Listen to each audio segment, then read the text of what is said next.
Again, my name is Mark Platt, and I am one of the co-authors, and I guess lead author, whatever you want to call me, for our book, The Art of Connecting with Nature, that we put together in launched the first go-around in 2016, and we're relaunching it on Amazon starting on June 1st. And so we're doing some interviews with some of the authors. I've got Steve Trombulak here today, who is a dear friend of mine on the East Coast, and we've done some cool things in the past and looking forward to some future connecting as well. So Steve, welcome to the show, if you want to call it that, and good to have you here today. It's great to be here, Mark. Thank you for inviting me. Absolutely. So first of all, got the book here. Here's actually the new book that came up. You can see a little line across here from Amazon. It's the edited version, so it's not ready to go yet. So it's still in production. But Steve, you've got a chapter in here, which is chapter number 10, which is called Ritual Magic. And then you've got a practice, which is called Grow Something. And so we'll be talking about that, and that's actually in chapter 8. So you've got back-to-back chapter 8 and 9. I'm not sure how that unfolded that way, but I kind of like that you bookended yourself there. So talk to me a little bit about what happens, what has been happening over these last 5 years since we first launched the book. I mean, so much has changed in my world, but I know your world has really changed because you went out of the academic realm of professor and have gone into retirement, and you moved part-time to Puerto Rico for back and forth. You're spending time in Puerto Rico and part of the time here on the mainland here. So what's changed for you as far as your connection? I mean, have you had more time now to kind of immerse in nature? Are you finding something different that's been going on? I'm just kind of curious because so much changes in 5 years. That is such a deep question, and there's so many rabbit holes to go down with that. Yes, much has changed. A lot of it driven by the fact that I retired from being an active professor. I'm still on the faculty at Middlebury College, so I'm emeritus professor of biology. And the predominant chapter that I wrote in the book was about my experience over 34 years of introducing students to the world of our neighbors, the world of the actual organisms, not just in theory, but in practice. And I wrote about bird banding because that, I have found over the many decades, has been the way that students most connect and have that aha moment. I don't do that now because I'm retired. It says I didn't retire because I no longer believed in it. What I wrote, I still believe in passionately. I mean, the number of former students that had their formative awakening to the magic of nature as it really is, not nature as a metaphor or nature as a literary device, but real nature was, I can't even describe it. It was a great career, and I feel very gratified by all of the students that I interacted with. I view retirement. I mean, my retirement. I didn't resign, and I wasn't fired. I retired because it was my time. It was my age, and I feel very glad to be entering into this next chapter of my life because my wife and I are able to do a whole lot of things that we weren't able to do because we were much more attached to an academic calendar. She was a teacher as well, so she retired from her position as well. But what I've been able to do in retirement is actually dial it back a little bit. That's the wrong terminology. I'm going to use a metaphor here. Actually, what will feel like a non sequitur, but historically, in the original incarnation of the martial arts in Japan and in particular Okinawa, you started off with a white belt and you earned a black belt. It's not that anyone gave you the black belt. It's that you worked so hard that your belt, through sweat and dirt, became black. And then through more work and sweat, you actually wore off that patina of blackness and exposed the inner fabric of your belt, and it became white again. And I've been experiencing that, where, I was an undergraduate. Well, I was, a kid, and then a high school student, then an undergraduate and a graduate, and got hired to be on the faculty. And all of a sudden I was a professor, which meant I professed. I was no longer allowed to be a student. I was no longer allowed to have questions other than to be platonic about it. It's like, oh, that's an interesting question. What do you think? It's like, no, I really don't know the answer to that. And in retirement, what I've been able to do is to go back to Zen mind about my relationship with nature, and I can let go of the expectation that I know the answers, let go of the expectation that anyone or myself might have that I would be able to profess about something, and just simply say, wow, I've never seen that before. And part of that, I get to dive deep into that because my wife and I now spend part years in Puerto Rico, which we have a long and lovely history with. But now I'm dealing with organisms and an environment that I don't have previous experience with. I mean, my reputation is built on being able to profess about the northeast of North America. And now I'm down in the tropical Caribbean in a marine environment, scuba diving. And if I see a fish, I can go,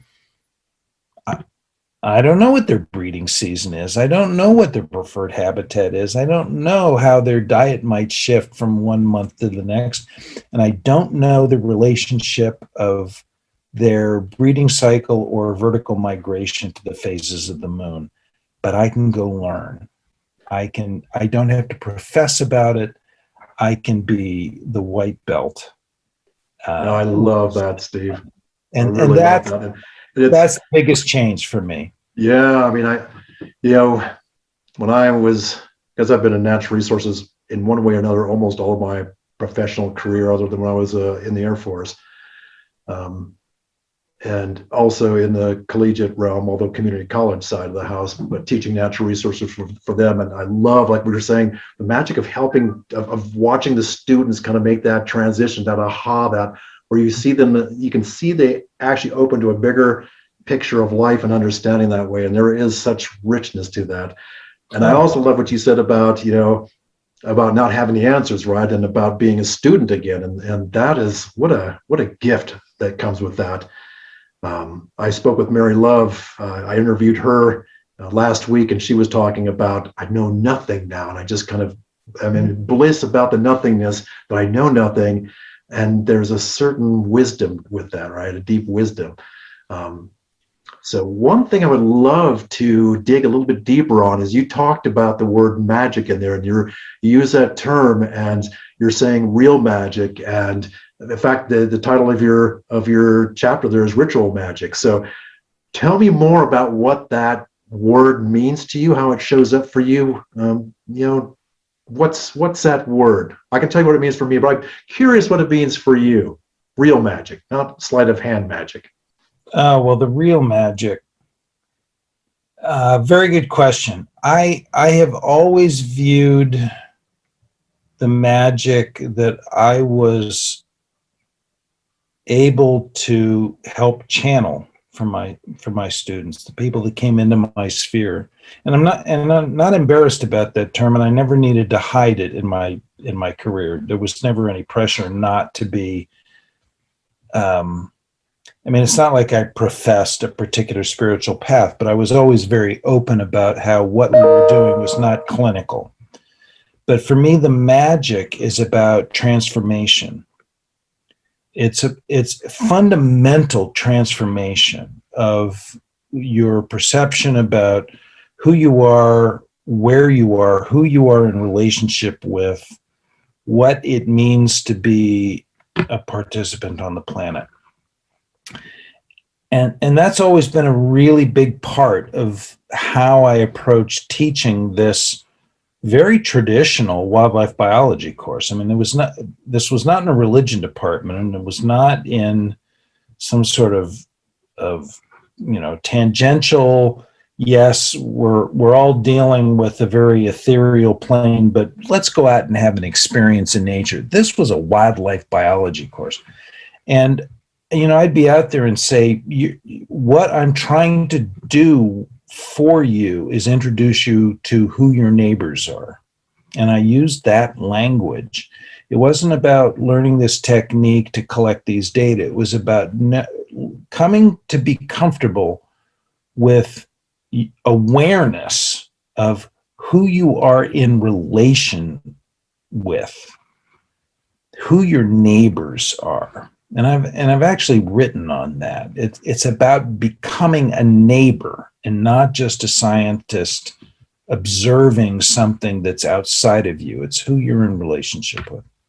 So the magic is about the transformation of that awareness to all of a sudden go from, the students that I had the privilege to work with over many decades are phenomenal. They were incredible high school students. They were incredible undergraduates, and many of them have gone on to become very incredible professionals in their own right. So I was dealing with students that weren't adrift. They had this clear view of and a clear sense of identity, and I got to help flip a switch for them about seeing how much bigger it was than just, I'm going to pass this test, I'm going to get this accreditation, I'm going to go on to the next level. That is the magic. And ritual, so that's the magic piece. The ritual piece was, none of this was designed to be, let's go experience this. Okay, we've experienced it. Let's move on. So a lot of nature-based education, and I'm painting with a very broad brush, and I apologize to anyone that may be viewing this and is offended by it, but a lot of nature-based education is about experiencing something in a moment once, and then let's move on to the next experience in the moment. And I told the students from the beginning, that's not what we're doing. I'm not introducing you to 3 hours of bird banding. You're working at this banding station. And for the next 6 weeks, this is what we do. And we will replicate this every day until it becomes ritualized for you. So it was the ritual, and it was for me too, because I got to experience it on a much larger arc than any of my students ever did. So my students experienced it over the course of a semester. I got to do it for 34 years. And what I described in that chapter about being out there in the field, in the dark, being in the moment, listening to the beaver tell me that they were well aware that I was there, hearing the woodcock do their buzz overhead, kind of getting the hint of the sun wanting to come up over the ridge line, and sort of I could hear the killdeer in the baseball fields going, hey, the students are coming. And all that was weeks upon weeks upon weeks upon years upon years upon decades of this continuous feeling. And, by the time I got to, I realized I could see the end coming. I mean, I knew I was coming up for retirement. I knew that the time was right. It started to feel comfortable. I mean, it was like longer than anything else I had ever done in my life. It was ritual. So that's my long-winded answer to your question, the ritual magic. The magic is the transformation that I could help manifest. The ritual is the engagement over time with the same feeling. It was not by rote. Every moment was real. Every moment was precious. But I could string those moments together over many, many years, and realized that it wasn't something that felt good because it was new and different. It felt right because it was what I had done for half of my life. Yeah, I really like that.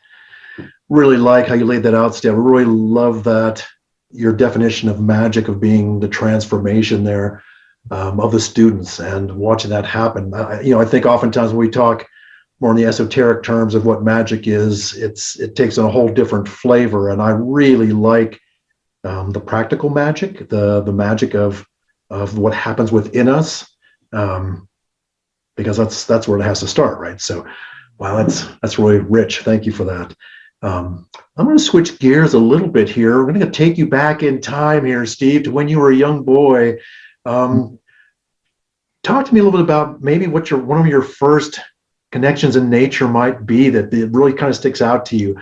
I'm curious about that because that helps. Again, part of this conversation here is because people only get a few pages to know us, and this interview process gives the opportunity to dig in a little bit deeper and find out what's going on underneath and who we really are as people. And when you put the two together, hopefully that gives you a better picture of who we as authors are in this book. Well, yeah, it's difficult to tease out. I mean, I didn't grow up in a family that was very outdoors, wilderness oriented. My mother was always a gardener, so and I consider gardening nature. So I had always had a familial exposure to the plants, especially plants that were part of sustaining us. I think if you'll let me back up a little bit, a lot of my connection to nature comes through a wilderness orientation.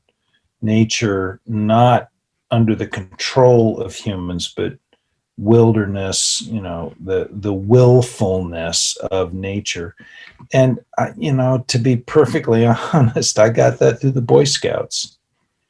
I grew up in an era, I'm in my late 60s now, and I grew up in an era where the Boy Scouts had a very different feeling than I think they have now, though I have not stayed up with them as an organization. But I spent a tremendous amount of time in my formative years backpacking and climbing, serious rock climbing and glacier climbing in the Boy Scouts. And just it wasn't like, let's go out and learn the birds. It's that we were out there and, we were there.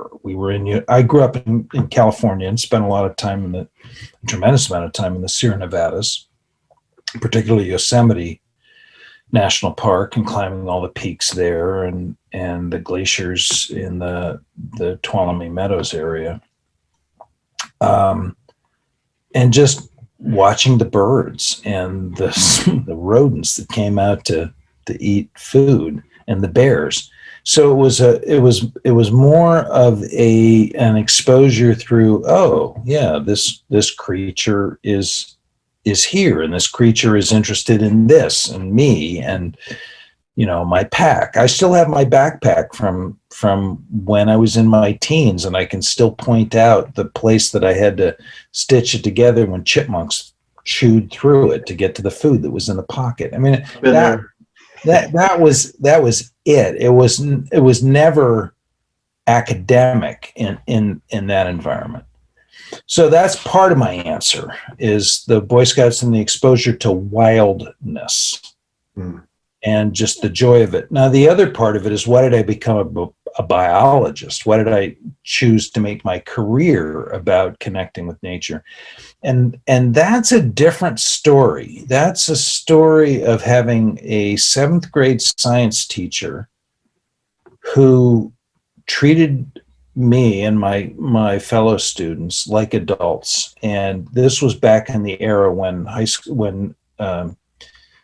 public school classes could more easily do field trips, and no one was worried about budgets or liability. And I grew up in the San Francisco Peninsula, and every time there was a low tide, we would go out to the tide pools. And my teacher, Peter Kimball, was he never made a big deal about it, but we learned about the tide pools. I can still recite the genus and species names of algae and of many of the invertebrates in the tide pools from seventh grade. There's stuff I can't remember from graduate school. I can't. There are.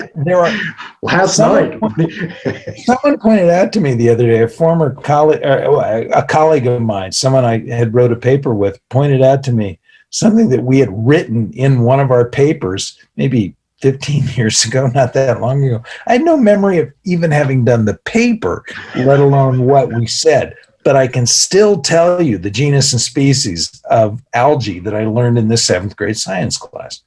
So anybody who's watching this, if you are in a K through 12 curriculum, if you're a teacher in a K through 12 curriculum, you have no idea the depths to which you are influential in influencing people's lives. So I became a professional biologist as a result of that experience in middle school. And combining the two of them, my career has always been about wild places, but not just I don't say this to denigrate anybody, but it's not just about, oh, wow, I feel great about being here, but it's like, I really want to go deep and actually learn what this community is. You know, what's the relationship of this species to the other, not because of what I think it should be, but because of what you, the other organisms, tell me it should be, or tell me that it is. And I guess that's again a long-winded answer to your question. There are two prongs of what brought me to this. One is the more foundational for being in love with and in tune with the wild, and one is being very comfortable with a more hypothetico-deductive, let's get down to the core of what we know and why we know it approach to nature. Yeah, that's really interesting, Steve. And that you keep mentioning the long-winded. I think it's once a professor or teacher or whatever it is, always in that mode, right? I mean, it's something that comes natural. I mean, this is what we do professionally, is speak. So it's not surprising that here's a window of opportunity for you to do that you don't have as much. And you'll edit this if you need it shorter. So it's not about. I mean, we'll keep going until we're done with stuff. Couple of things are really interesting to me. The first one is, what's so intriguing to me is that it appears, my understanding of what you're saying is that in this new ecosystem in Puerto Rico, that you're a novice there to some degree, maybe a little bit more than a novice, but than most novice anyway. But you're inquisitive, you're learning, your job, you're exploring this new thing and learning as you're going, because you want to know and you want to understand those relationships that you talked about. What's fascinating for me is that when I went through my botany class back when I was a student, and I started going through and learning all the native plants in the area and all the botanical names and everything else with that, all of a sudden, what was really, really interesting for me is that I noticed I started boxing, that categorization that humans do. It's like, oh, that's a ponderosa pine, that's a Doug fir, that's a whatever. So instead of seeing the individuals and going, I have no idea what this tree is or what this plant is, I have no idea what it is. I'm just in awe of it, or animal for that sake. I really started watching myself box things in. And so I made it a really clear for me as much as I could, because I'm kind of caught in this weird world of I teach about this stuff, but it's like, I don't want to know too much about it. I don't want to know too much because I want to be in that great mystery, the wonder of going, I wonder what that is. I wonder, and then I don't have to go, well, is this thing, and my conscious mind kicks in and all the facts start dropping in there. It's like, oh, I just lost the real sweet relationship I had with that. So it's fascinating how we can both get what we need and our juices flowing by and from completely different realms. And that's part of the beauty of this book is that we've got 22 co-authors who come at nature in so many different ways. And that's kind of what when we put this together is what we were looking for is there are 22, there are 7.5 billion ways of coming about nature on this earth. Every one of us has a little bit different way. And that's the art part for me. That it's like there's no one way, there's a multitude. And the art is how do you settle into that? What's the creative way that you're approaching that? So I love that we come at it from really different angles there to get to kind of really the same juicy, sweet, lush, yumminess of the mystery in there. Well, that's what I've enjoyed about reading the book because, I've lived with my story. Yeah. I know my story really well, and I am not going to be challenging my story, but reading the contributions from the other authors lets me see a much larger narrative, a much larger set of stories about how people have come to where they are and why they feel the way they do and why they practice. So it's brilliant what you've done. Well, I appreciate that, Steve. And it's really what we've done with this. And I just love what you also said about your childhood memories and how just fresh they are for you. And you can go back and name the various species of algae and that's fascinating, which again, as you mentioned, if you are a teacher out there and watching this or reading the book, you just don't know what impact you have, especially in those young formative years, just how important that is that you can plant that seed that can change the course of a life. And for instance, yours there, Steve. And it's just fabulous. And that really is one of the next kind of steps of this book that I initially had in mind with stuff and haven't pushed through with it any further is to go and actually start interviewing youth who are having, natural or having some of these connections with nature and how they do that. And then my vision is actually have us as authors really get engaged with the youth, really think about where they have a locus of influence there where they can make a change in their immediate community. It might be just that kid who's, when you're out scuba diving there, Steve, you might see the kid out there, and I'm sure you do. There's a time for a lesson, right? A time for sharing, a time for engaging that youth and finding the magic that's right there before them. And instead of being apart from nature, they become a part of nature. And that's that magical transition that you talk about. And I just love that. And, Richard Louv talks about in his book, The Last Child in the Woods, talking about that nature deficit disorder. I spoke a little bit with Mary about this as well. And it's like, yeah, that's, the more that we as educators, all of us are educators, every one of us, it doesn't matter what your educational background or anything is with that. Every one of us are educators. We have the ability to share whatever our relationship is with nature, with our children, with our nieces and nephews, with our, the young children around us, or in those opportune times when you can see that the kids are kind of moving in that direction and they're ripe for investigating, and you give them the okay to do that. But it's also important that we not get so invested in hierarchical labels that, I'm the educator, I need to educate these people. I'm a member of this community, and I want to introduce you to this community and the part of the community that you may not have been aware of before. Those are different narratives. So when I was teaching students about bird banding, I wasn't just saying, I'm the educator, you're going to be educated about this technique of bird banding. It's like, I'm a member of this community, and I want to introduce you to my neighbors. If we approached our engagement, our individual engagement, and then the larger collaborative, bringing other people in, more through the less hierarchical and more about come be part of my community, I think we'd be better off with that. Yeah, and the other piece with that, I love you saying that, it's not just about the hierarchical structure there. I think one of the gifts back to me, anytime I've got the opportunity to be around youth, especially, like I've got a 2-year-old granddaughter, and just to kind of watch her, just follow her around and see what wows her about the world is like, oh my gosh, I'm missing out on all these opportunities all the time. So where can I be the student of her and really pay and just watch? And even my 9-year-old grandson who loves climbing trees and jumping off and breaking boards. It's like, oh yeah, I remember that guy. What happened to me? When was the last time I climbed a tree? So last time I was out camping last year. Actually, he's like, this big ponderosa pond's going, you gonna climb me? It's like, oh hell yes.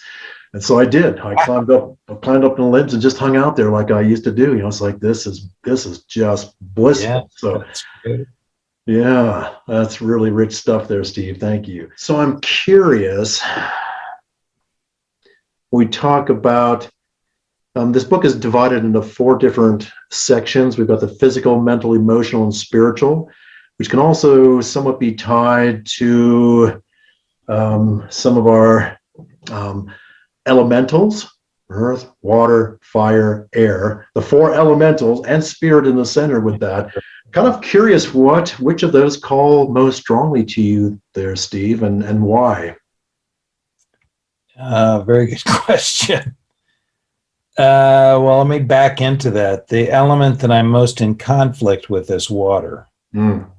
There's never been a point in my life in which water has not found a way to say, oh, you think you're doing that? I don't think so. So water has been a big, big issue for me. Now, spirit, I feel pretty strongly about, but for me, spirit is the tie that binds everything together.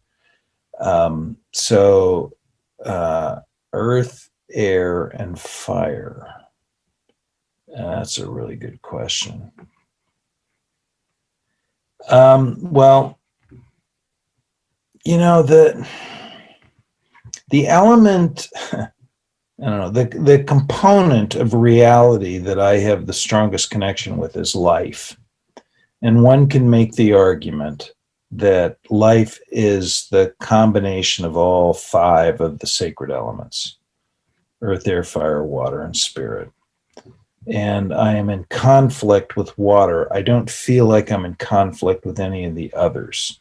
And it's a result of recognizing the unity or what comes from the unity of these elements being life. I am privileged to have to be aware of my relationship with life. I can tease apart any one of the elements and really enjoy it. I mean, spirit, fire, I love the fire.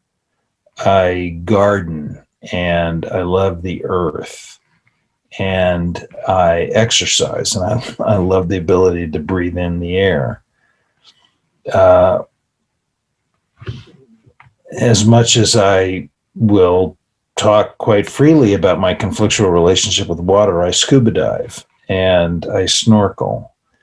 And so I sort of go into it going, yeah, maybe this time you kill me, but, I'm still going to be here.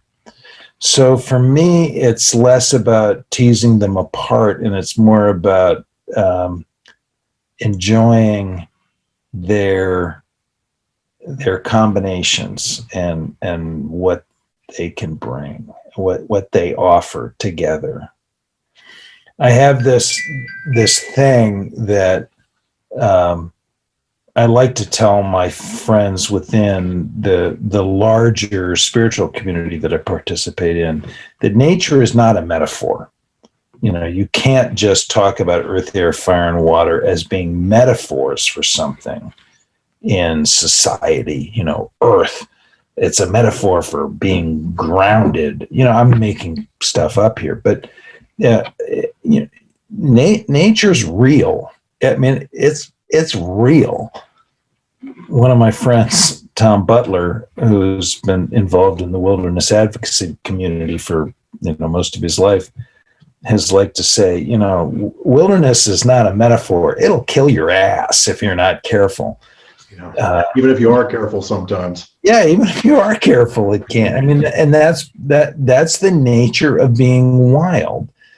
So I feel that way about the elements, in that any one of these elements, earth, air, fire, water, can kill you.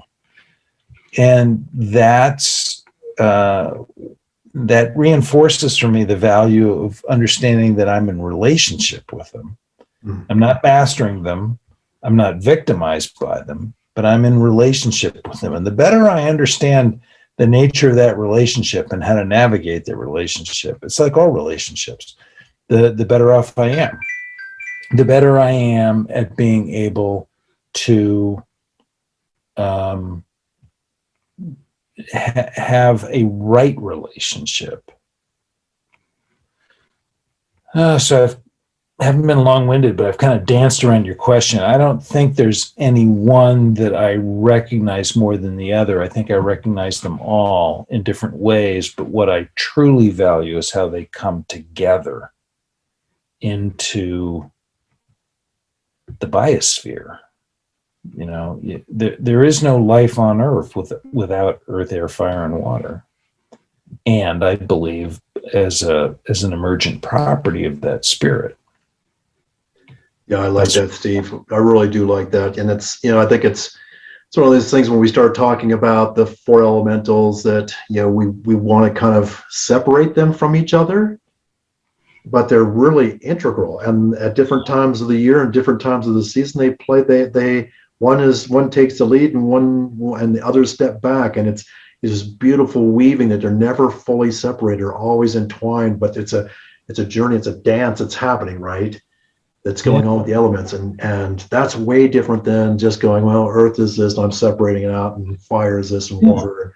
Yeah, it's really you only get to separate them if you're comfortable treating them as metaphors for something else. Yeah. Earth is a stand-in for this separate thing. Air is a stand-in for this separate thing. It doesn't happen in reality. You and I, in this moment, are manifesting earth, air, fire, water, and spirit in every single moment. Our cells would stop functioning if it wasn't for all five of those going on simultaneously. That's reality. It's not metaphor, it's reality. And that's where I'm at. Love it, love it, love it. And I find it quite intriguing, my friend, that water, I don't want to say it's your nemesis because it's not how you approach it. But you have this great awe, respect for it. Sounds like you've had some interesting encounters with it that we could probably go on for another couple hours about, but we won't do that. But I find that really interesting that if I would have said that would be, if you had said water's my primary go-to, I feel at home in this, I would go, of course, you love scuba diving, you love snorkeling, you're living on an island part of the year. Wow, water is, you're choosing these things. They're not choices we're thrust on. You're actually making conscientious or maybe subconscious choices to move in those directions, to embrace that element that you seem to have some challenges or opportunities or growth or relationship with, that keeps you on an edge. Yeah, it's demanding a different level of engagement and intention or respect than the other elements do. Water loves to keep reminding me that I'm not in control. I hear you. Yeah, it's I guess for me what that says is it really helps you become present to what's going on, because some of the other elements, and that's what we were talking about with Mary Love, is that the difference between people who just go walking. I'm engaged in nature. I go camping out here with my buddies, and we drink beers, and we burn stuff in the fire, and we see shooting stars. Or I engage in nature. I go running down these trails every day. I go, in the Garden of the Gods, and I run down the trails here, and I'm engaged in nature. I see how fast I can climb that mountain and get back down so I can beat my last time. But that's really, really different than being present to nature and being present to really feeling what's going on and what it's asking of you and inviting you into. Yeah. And it took me years to recognize that, Yeah. and a little bit of age, Yeah. and And so you're in this case, in this, yeah, my white beard here, it's yeah. coming in. Ariana likes that because she says it, because she's actually older than I am by 6 years, and so she says, "Well, that kind of equalizes us there, makes you look older." I say distinguished. I say distinguished. So You do look very distinguished to me, my friend. appreciate that, Steve. So yeah, that I really like that place at water because of your relationship with it. That it almost demands you to be really present with it, and that again is where, boy, as from the spiritual place of things, if you're going down that road, the present moment is really the only place we have to create manifest from. And so it's, boy, if I'm looking at through that lens and just observing, I would say, wow, water is your greatest teacher and gives you the greatest opportunity to be alive, right? Because we're, if our conscious mind is living in the past or living in the future and rolling those things over and over again, but those things that bring us to the present are so few and rich and beautiful. So, water is the thing that constantly goes, "Hey, dude, eyes here." Everything else is like, "Oh, this is so sweet. Thank you for being here and being part of us." But water's like, "No, focus, and yeah, Aria and I were just in Hawaii a few months back, and she has a real fear of the ocean energy and stuff. But I actually got her to go out in it, and the waves started kind of coming a little bit heavier, and she wanted to get out, and it's like, okay, and it's like she was walking towards shore, not watching this babe. You go like, turn around, it's like it's coming, and she just got pummeled by it because she turned her back, and I said, you never turn your back on Mother Ocean, you never. Ever. So yeah, I get that, and those are tough lessons sometimes. Mother Ocean is the teacher, Huh. and yeah, we could talk at length about the lessons that Mother Ocean is willing to teach, and sometimes our lack of willingness to be the student. But if you're willing to be the student, Mother Ocean will not only teach, but she'll hold you in her embrace. And I love her. Yeah, I'm with you there, Steve. Well, thank you so much, my friend, for spending this time with me. Sure. It's been really sweet. I always love connecting with you, and this is different than how we get to do it at other times. So I really like this. I really love your story, and again, like you said, the the opportunity to see how other people come to nature, then gives me at least from me, I just read through everything a couple times again. It's like, oh my gosh, I really love that, how they approach nature. I really love this aspect. Oh wow, I hadn't thought about doing it. Just kind of re-inspired me to reintegrate in nature again, using some of these other tools and techniques and the ways that other people experience nature. It's been a good process, and I like it. I'm just like, oh, I can tweak it here and do this. I can do this I learned this thing over here. So it's like the next one will be much easier to do because I understand what I can and can't do with this tool. Yeah. Well, it's going to be fun. Yeah. It's going to be fun. I hope you guys, what my goal is, Steve, is really just to push it out there again and kind of promote it and share it around and get it, get some traction on it again. It just takes one, right? And that's the, it's and what I mean by that is that when I wrote the first time, you kind of have these visions of grandiosity, and it's going to sell a majillion copies and you're going to be world famous. Those kind of things kind of play in the back of your head a little bit. And then reality is like, no, it probably isn't going to happen that way. I went to a couple classes by a couple different book publishers, and they said, of the 500,000 books that are published each year, fewer than, I forget what, like 0.001% sell more than 50,000 copies. Like, you don't get rich off of books typically. It's just kind of it's a piece to put out there. But what came to me, which was really quite rich for me, was when Spirit was asking me, it's like, what if it's just one? Yeah. What if creating this, what if this whole exercise was just for that one person to get a hold of this that changed the course of their life, that made a difference for them, would that be worth it? And it's like, yeah. Yeah, exactly. But you're a teacher. Yep. You have no idea who that one will be, but It you're could be doing. after I'm gone, Steve. It could be, it could be posthumous. This could be, 50 years from now, where somebody's like, what's that old book there? That kind of looks like a cool cover there. What crazy stuff is that about? And go, oh my gosh. So yeah, and that's part of the gift, I think, of the books, is that they can live on long Yeah. after we're gone with stuff. So Absolutely. well, hey, my friend, it's that time, and thank you so much. Speaking of time, for your time.